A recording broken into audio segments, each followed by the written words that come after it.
태조가 소녀를 불러 은총을 베풀 때 그녀의 가문이 변번치 않으므로 임신을 원하지 않았다. 그래서 왕건은 돗자리에다 은총을 베풀었는데 왕후는 왕건의 그 은총을 즉시 자신의 몸에 넣었다. 그래서 아이를 갖게 되었고 아들을 낳았으니 그가 바로 제2대왕 해종이다. 장화왕후 오씨는 고려 태조의 왕비이며 해종의 어머니입니다. 그녀의 가문인 나주 오씨의 내력은 기록의 부족으로 명확히 알 수 없습니다. 고려사 장화왕후 열전에 따르면 그 조부는 부돈이며 부친은 다령군으로서 대대로 목포에 살아왔다고 전합니다. 이후 다령군은 사간, 연유의 딸 덕교와 혼인하여 그녀를 낳았는데 조선 후기의 기록이라 신빙성에 의문이 들지만 중보 문헌비고에 따르면 나주오 씨는 해상무역을 통해 부를 축적했다고 전합니다. 그래서 그들은 경제적으로는 부유했을 것으로 추정되는데 정치적 세력으로서는 미약한 편이었던 것으로 보입니다. 왜냐하면 태조 왕건이 오 씨를 한미양 가문 출신이라 하여 혹 있을지도 모를 임신을 막으려는 방법을 강구했다는 기록이 존재하고 후일 오 씨 소생을 태자로 책봉하려 할 때도 측미양 가문의 외손이기에 주저했다고 기록한 것을 보면 오 씨가 호족 대열에 낄만한 가문은 아니었던 것으로 보입니다.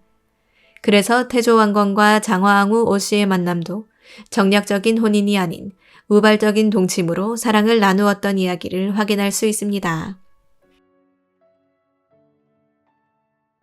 때는 신라효공원 7년 3월 예성강구를 출발한 1단의 함대가 서해 연안을 따라 남하하여 영산강구에 닻을 내렸습니다. 함대의 대장은 후고구려 궁예의 부장인 아찬 왕건이었고 그의 공략 목표는 금성으로 견훤이 세운 후백제의 군사적 요충지이자 영산강 중하류의 광활한 곡창지대의 중심이었습니다. 강구에서 상륙하여 전열을 정비한 왕건군은 강을 거슬러 올라가는 선당과 호응하면서 금성을 점령하였고 인접함 시병 9년까지 병합하여 그곳에 나주를 설치하였으니 왕건의 나주 경영은 이렇게 시작되었습니다. 고향에서 멀리 떨어진 나주는 왕건에게 전략적인 기지일 뿐 아니라 궁예의 광적인 비바람을 피할 수 있는 안전지대가 되어주었고 왕건은 그곳에서 한 여인을 우연히 만나게 되었습니다. 고려사 열전 장화왕후 오씨에는 태조 왕건과 장화왕후의 만남을 다소 외설적이자 직설적으로 기술하였으니 다음과 같습니다. 어느 날 왕후의 꿈에 포구에서 용이 나와 뱃속으로 들어오므로 놀라 꿈을 깨게 됩니다. 부모에게 이야기하니 부모도 이를 매우 기이하게 여겼습니다.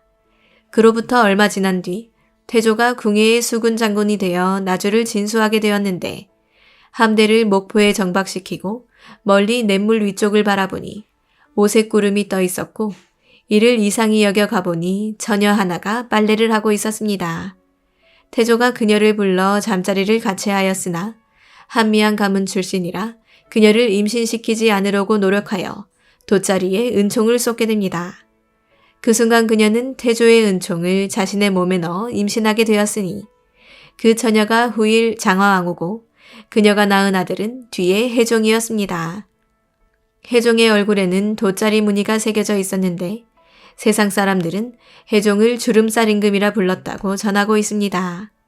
한편 나주 완사천에서는 버들립 설화로 둘의 만남을 전하는데 태조가 군사를 이끌고 행군하던 중 목이 말라 우물을 찾다가 나주 금성산 남쪽에 상서로운 오색 구름이 서려 있는 것을 보고 말을 타고 그곳으로 달려갑니다.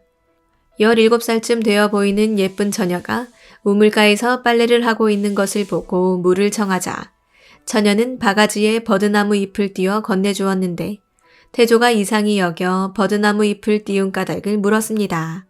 대답하기를 장군께서 급히 물을 마시다가 혹 체할까 염려되어 그리하였나이다. 하고는 얼굴을 붉히면서 고개를 떨구었습니다. 이에 감동한 태조가 그의 아버지를 찾아가 청혼을 하고 흔쾌히 승낙을 받았는데 처녀는 왕건이 찾아오기 며칠 전에 이미 황룡 한 마리가 구름을 타고 날아와 자신의 몸속으로 들어오는 꿈을 꾸었다고 전합니다. 이렇게 오씨는 태조의 첫째 부인 신해왕후 유씨 다음에 제2부인이 되어 총 29인의 부인 중 정식왕후에 책봉된 6명 중 제2위이자 태자의 모우로 당당한 위상을 보여주게 됩니다. 오 씨의 아들 왕무는 어려서부터 꽤나 총명하여 지모가 뛰어났는데 첫째 왕후 유 씨에게는 소생이 없었으므로 그가 태조의 맏아들이었습니다. 당연히 태자 책봉을 받을 처지였지만 태조는 그것을 망설였습니다.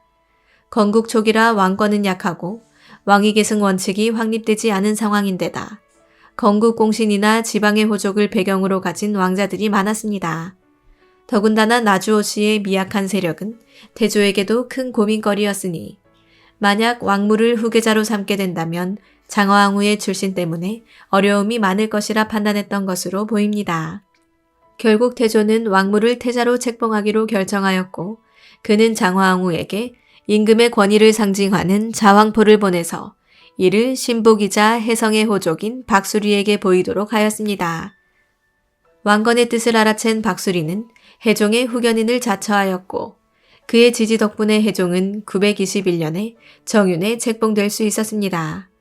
왕건은 여기에 그치지 않고 광주의 대호족인 왕규의 딸을 해종과 혼인시키고 해종을 전투에 참여시켜 그로 하여금 군공을 세우게 하는 등 즉위 기반을 마련하기 위해 큰 노력을 기울이게 됩니다.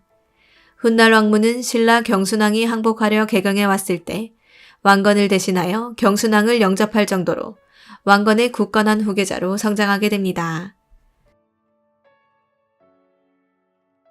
나주의 바닷가 벽촌에서 운명적으로 적대국의 장수 눈에 띄어 동침하였고 그 인연을 놓치지 않고 적극적으로 행동한 끝에 왕후가 된 여인 장화왕후. 하지만 아들의 태자 책봉 이후 그녀의 행적이 묘연한데 나주 오 씨의 족보에는 934년을 전후해서 사망하였다고 전합니다. 또 일설에는 943년 아들 해종의 즉위와 죽음까지도 목격했다는 설도 있는데 고려사에는 그녀가 정확히 언제 사망하였는지는 기록에 남기지 않았습니다. 한편 학자들은 정화왕후의 은총을 몸에 넣었다는 이야기에 대해 해종 사후 장화왕후 모자를 비하하려는 의도로 덧붙여진 것으로 해석합니다.